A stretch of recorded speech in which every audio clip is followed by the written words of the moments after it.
Hey, how are you, bud? Hey, I'm good. How are you? Can you hear me? Yeah, I can hear you fine. Perfect, perfect. Nice to meet you virtually. Nice to meet you as well. Yeah. How's How's your your day day been so going? far? It's been pretty good. I can't lie. I woke up. I hear you're from Canada. Are you local in Canada? What part of Canada are you in right now? Well, I'm in Montreal, but I'm from the UK actually. Oh, I'm, for sure. So I'm my a morning is my morning's just getting started. You're probably around lunchtime right now. So just woke up and just kind of hanging out before work. the FENCER album's been out a couple of weeks now. How's it been? Oh, it's been great. The response that we've got has been, nothing but good things. Um, Everyone really likes the fact that we kind of did it all on our own. I recorded pretty much the whole thing in our practice spot, and no one else had hands on it. It was pretty much all us. So the response has been great lately. I'm really happy with it. The band's been going since 2017, is that right? Around there, yeah. We kind of played a little bit beforehand, Field and I. I can't remember like the specific year that we actually met, but it's been around 2017, yeah. So how has the band changed in that time? I guess you went through quite a big change during the pandemic, but Hmm. how is FENCER 2023 different to how it all started?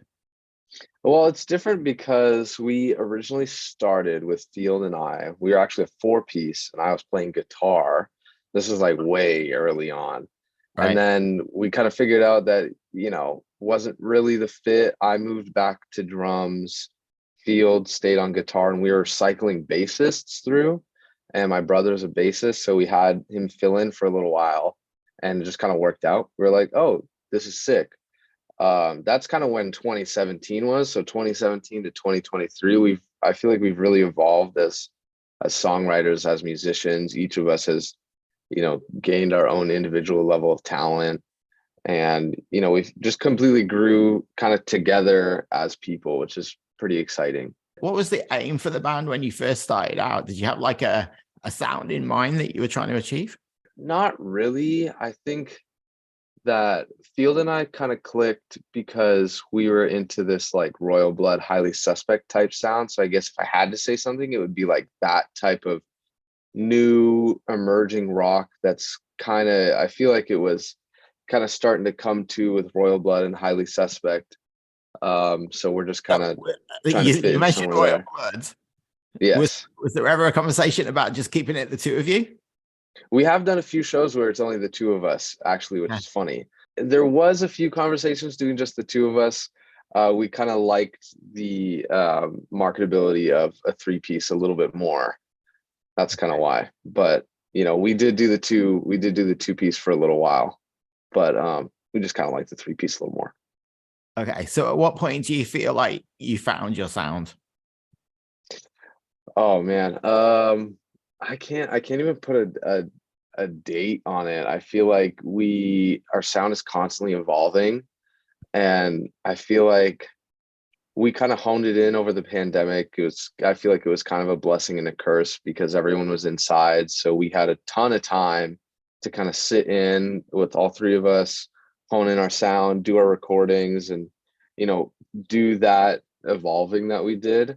But at the same time, it sucked because we couldn't play live. So I guess somewhere around like 2021, 22, that's kind of where we were like, okay, the songs that we're writing are starting to make sense and they're starting to kind of come together. So I would say 21, 22, probably.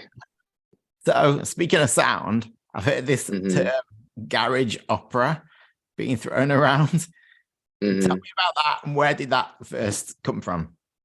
That came from I think that came from Field. It's like, because at least in my understanding of it, we're a very garagey band. Like I wanted to set up our practice space in our garage that we have here. So that's kind of where, and it's like super raw and just aggressive. That's kind of where the garage part comes in, where it's DIY, raw, etc. And the opera part kind of comes in. I feel like that kind of goes in with Field's vocals. He's a very, I want to say, operatic vocalist. He sings in that technique, and also in I feel like in opera there's a ton of like, what's the word? Not chaotic moments, but like a lot of a lot of build up and then a lot of tension release, and I feel like you could hear that really well in our songs. A lot of drama. Yeah, a lot of drama in the songs that I feel like is communicated pretty well. So it's so funny because that's a term that we haven't seen, or at least I haven't seen in my like experience, and it's pretty funny to have people come up to us and be like, sounds like garage opera, and we're like, we have never heard that. That's funny that we say it, and it's cool that you guys are kind of communicating it back to us. So it's being communicated. It's cool. Yeah, it's something different. And kind of, it doesn't really tell you what to expect, so it makes you intrigued and makes you want to find out what that's all about, I think. So it's a cool term, I think. Yeah, no, it's really funky. I like it a lot. So with the album, where did it start? Are some of these songs very old and some of them newer? Oh, I love this question. We started recording the album in we did the tour with Badflower around 2019, came back, started recording around 2020. We recorded a full 10 song length album that we completely scrapped. Some of the songs on the album are from that. I think the songs are Come On Keep Screaming, Pray, Couch. And then all the other songs, like the ones that we had released were, I think, Sleep Count, Buena, Fish Friend.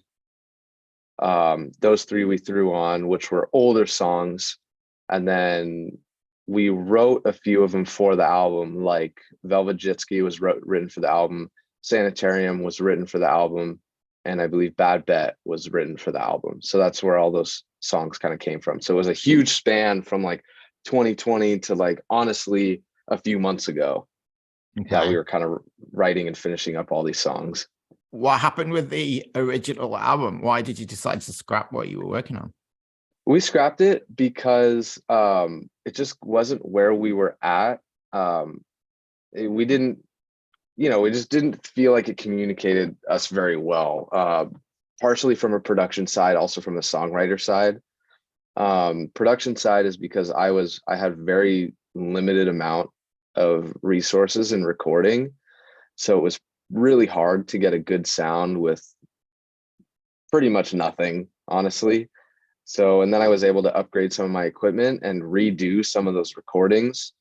Also from a musicianship side, we were able to go in and rework the structure of some of these songs and kind of make them a little bit more marketable, because we grew as songwriters, and we were exposed to some stuff like the Badflower guys and all those other guys from who are more in the industry. They know what's marketable, so we were able to turn some of those songs that aren't exactly marketable into marketable songs, however still being able to keep the originalities coming from us. So how do you get to a song? What's your process as a band to get to a song? I guess it's one of two ways. Field and I, we like to noodle in our free time. So him or I will come to the band, we'll be like, hey, we have a riff, and then we'll just kind of jam it out for 2 to 3 hours, and we'll just kind of feel what the song is asking for, and we'll kind of write off the top of the head like that. Or sometimes we like to sit down and just go, all right, let's have a creative time. We got nothing. Let's start from zero. Let's see what we can create from this, whether it be a riff that we can throw in a song that we have half built, or we create a whole new song. That's kind of how the writing process goes for us. And do the lyrics come last then? Lyrics actually do come last. Sometimes it's cool because Field will write the lyrics almost as he's recording the song, which I think is cool. It kind of gives it a spontaneous feel. I think the way that he writes lyrics is really interesting and really cool. Sometimes the title of a song or a lyric will be written beforehand, and we'll write the song around either the title that we came up with or the lyric that we have. So sometimes that's cool too, but usually lyrics kind of come last. Is there a song on the album where the second process was the case? You have the title first? I think one of them, Velvet Jet Ski, was one where we were like, okay, because I came up with that name. I forgot how I came up with it, but it's just one of those that I was just sitting thinking once. I was like, Velvet Jet Ski. I was like, that's a goofy, funny name for a song. And then I had that opening riff that plays in the song, and we kind of built it around that because the title is, it's goofy, it's gimmicky, but it's still fun. So that's kind of how that song came about. That song almost in its entirety is a gimmicky joke song, which I love. I love those songs. Yeah, like, so you mentioned the word fun there, and like some of the lyrics are not fun. Some of the lyrics are pretty heavy, but it feels like as a band, it just looks like you're having the best time, especially in the videos and all that kind of stuff. You obviously don't take yourselves too seriously. Not too much. How do you balance like the more serious lyrics with like just having a good time? And I guess that carries on over into the shows as well. That we kind of do that basing what the song kind of sounds like. I have a very interesting way of thinking about songs. I feel like there's the arena rock, like go for it songs, the anthem-y songs, and then there's also the fun ones, and then there's the quiet ones. So that's kind of how I break it down, if that makes any sense whatsoever. Yeah. But usually the faster tempo songs are the fun ones because you can kind of like bob along like this to them. And then the ones that are a little bit slower, you can kind of listen to them. They're a little like dun dun like that. You can bob along to it. And then it's also kind of how the song, I guess, what the progression is like. So I'll say Sanitarium. Sanitarium is our kind of like serious. It's about like mental health and dealing with Field's BPD and whatnot. So that's one's serious. And then with another fun one like Velvet Jet Ski. So Sanitarium is that slower kind of one that's a little bit more catchy, a little bit, more serious. But Velvet Jet Ski is the upbeat, fun. You can listen to it, you can jump around, you can have fun to it. And, that's kind of where those two come from. Yeah. So if you're obviously a new band and you're playing small shows at the moment, but you're writing songs that already you mentioned are like arena sounding. So is that the goal? Is that where you would like to see yourself? Do you want to go all the way with this? And if so, and you could get an arena tour, like opening up for an arena tour, who would be the perfect fit, do you think? Oh, I don't know. I mean, honestly, right now, like, of course, the goal is go all the way. Of course, the goal is fill the arenas, get everyone listening to the music.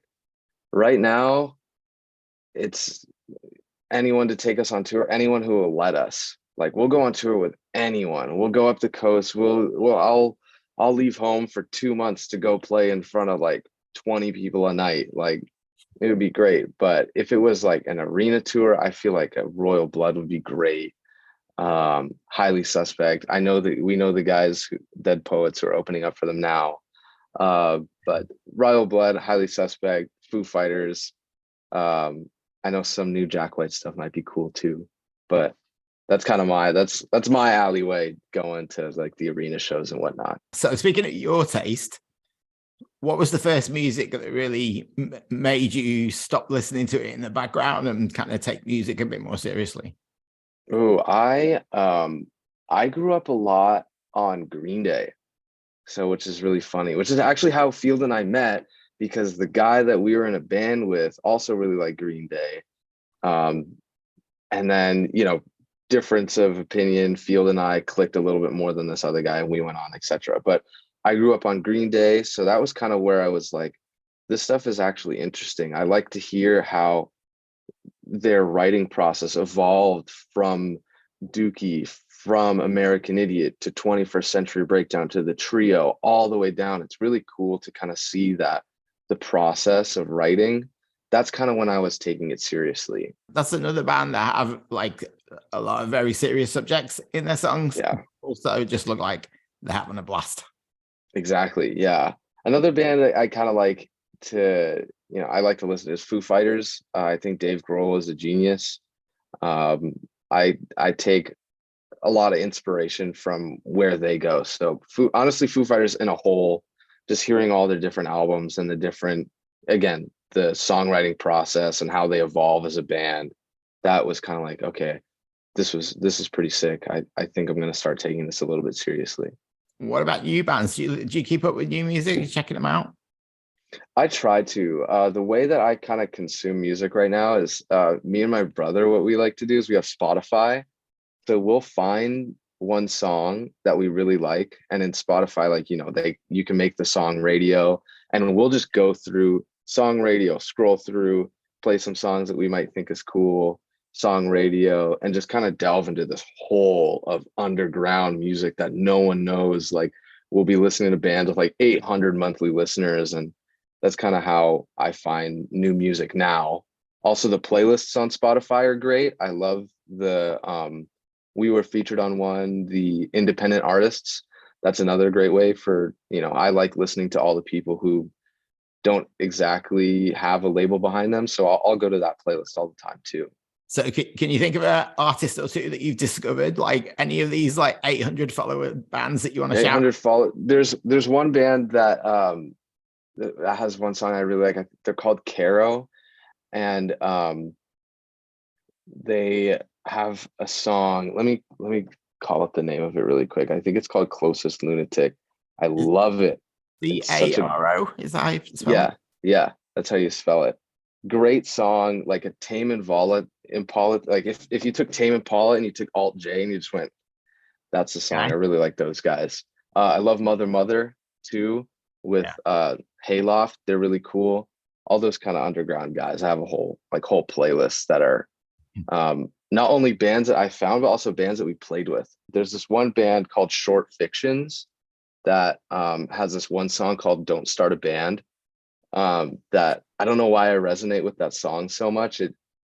It's one of those songs that's like, it makes me feel a type of way that I can really relate to what they're talking about. It's like talking about all the struggles of having a band, going on tour, barely scraping by on like, $20 to $50 a night. And that's something I can really relate to. And it's also like, this is why we do it though. Why we do it is because we get to go out on tour. You can't say that everyone gets to go and, get $50 a night, have to, is this for food? Is this for gas? Like, is this for showers? Like, that's another song that I really resonate with. You're in LA, right? I am in LA. Yeah. Do you live near the ocean? I live pretty close to the ocean. Yeah. I like to say so. You're into surfing, right? I love surfing. Surfing is another way, how music, is a stress reliever. Surfing is another stress reliever of mine. Yeah. I wish I could do it. Like, I don't live anywhere near the ocean, so opportunity. But there's a little bit, I think there's a little bit in like Montreal. If you go a little bit more east, there's a little bit East Coast Canadian surfing. I know that's part of it, but it's so much fun. Like, it's one of those things where you like, I paddle out and it just, everything goes away. Like, all you're concerned with is catching waves and having fun. I'm not stressing about work. I'm not stressing about money, paying bills, or any of that stuff. All I'm stressing about is catching the next wave and just kind of, lack of a better word, you're just vibing out there. You're having fun.